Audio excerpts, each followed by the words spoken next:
চমৰীয়াৰ বগৰীগুৰিত দৰিদ্ৰক বস্ত্ৰ বিতৰণ অধিবক্তা কুৰবান আলীৰ। কামৰূপ জিলাৰ চমৰীয়াৰ বগৰীগুৰিত অধিবক্তা কুৰবান আলীয়ে একাংশ দৰিদ্ৰৰ মাজত বস্ত্ৰ বিতৰণ কৰে। পঞ্চায়তখনৰ মালিবাৰী পথাৰ বজাৰ সংলগ্ন শিবিৰত যুৱনেতা আব্দুৰ ৰহিমৰ তত্বাৱধানত আয়োজন কৰে এখন বস্ত্ৰ বিতৰণী অনুষ্ঠান। এই বস্ত্ৰ বিতৰণী অনুষ্ঠানতে ১ নম্বৰ মালিবাৰী পথাৰৰ যথেষ্ট সংখ্যক বিধৱা আৰু দৰিদ্ৰ মহিলাৰ মাজত আনুষ্ঠানিকভাৱে বিতৰণ কৰে বস্ত্ৰসমূহ। এই বিতৰণী অনুষ্ঠানত শিক্ষক আব্দুল বাটেন আকৰাম হুছেইন, অধিবক্তা জিহৰুল ইছলাম, গাঁও প্ৰধান আব্দুৰ ৰৌফ আৰু ৰুফুল আমিনে উপস্থিত থাকি অধিবক্তাগৰাকীৰ কৰ্মৰাজি সন্দৰ্ভত বক্তব্য দাঙি ধৰে। লগতে ইয়াৰ স্থানীয় লোকে অধিবক্তাগৰাকীৰ এনেকুৱা মহানুভৱতাক যথেষ্ট পৰিমাণে প্ৰশংসা কৰে। News desk report, big news.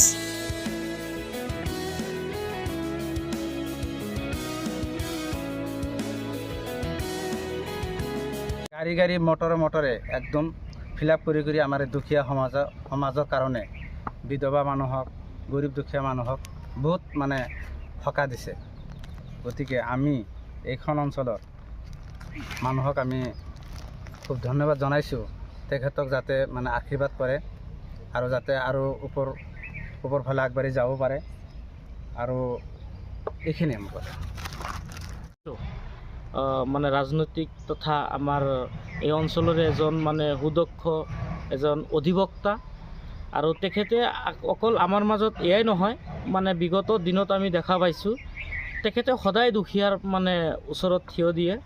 আৰু তেখেতে দুখীয়া ৰাইজৰ মাজত তেখেতে যেনেকুৱা মানুহ বিলীন হৈ যায়, তেনেকুৱা হিচাপত মানুহৰ হাড়ে হিমজে মানুহৰ ওচৰত থিয় দিয়ে।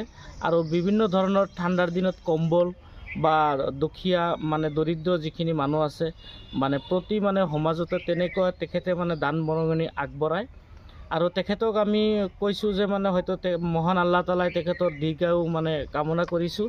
লগতে অনাগত দিনত যিখিনি হয়তো কৰিব লগা আছে আমাৰ মাজত, যাতে হয়তো বিগত দিনত কৰাখিনি যাতে অনাগত দিনত আমাৰ মাজত আহিব পাৰে, তাৰ কাৰণে আমি মহান আল্লাহ তালাৰ ওচৰত কৃতজ্ঞতা জনাইছোঁ। মাননীয় অধিবক্তা কুৰবান আলী ডাঙৰীয়াই তেখেতে আমাৰ মাজত সদায়ে আছে আৰু থাকিব। আমি আশা কৰিছোঁ অনাগত দিনত যাতে, আজি যিহেতু তেওঁ কৰ্ম ব্যস্ততাৰ মাজত আমাৰ মাজত উপস্থিত থাকিব পৰা নাই, যাৰ কাৰণে আমাৰ অঞ্চলৰ বয়সীয়াল হয়তো ব্যক্তি বা আমাৰ এই মালিবাৰী পথাৰ আলুপট্টি প্ৰাথমিক বিদ্যালয়ৰ প্ৰধান শিক্ষক, লগতে আমাৰ এই অঞ্চলৰ মুখিয়াল গাঁও প্ৰধান, এখেতসকলক বস্তুখিনি দিছে যে যাতে সুচাৰুৰূপে ৰাইজৰ মাজত যাতে বিতৰণখিনি সুন্দৰভাৱে হয় আৰু যিখিনি মানুহে পাব লগা সেই মানুহখিনি যাতে পায়, যাৰ কাৰণে এটা সুকীয়া এটা লিষ্ট কৰিছে এই অঞ্চলৰ কিছু দৰিদ্ৰ মানুহক বিতৰণ কৰাৰ কাৰণে। আৰু সেই হিচাপতে আজিৰ এই অনুষ্ঠানটো আমি এতিয়া উদ্বোধনী কৰিম।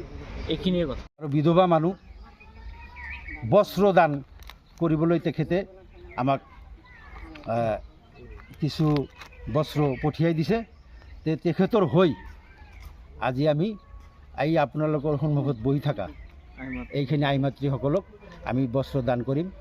আমি ভাবোঁ তেখেতৰ দীৰ্ঘায়ু কামনা কৰোঁ আৰু ভৱিষ্যতে যাতে আল্লাহ তালাই তেখেতক গৰীব দুখীয়াৰ মাজত থাকিবলৈ দিয়ে বা গৰীব দুখীয়াক সহায় সহযোগিতা কৰিব দিয়ে। এইখিনি কৈয়ে আজিৰ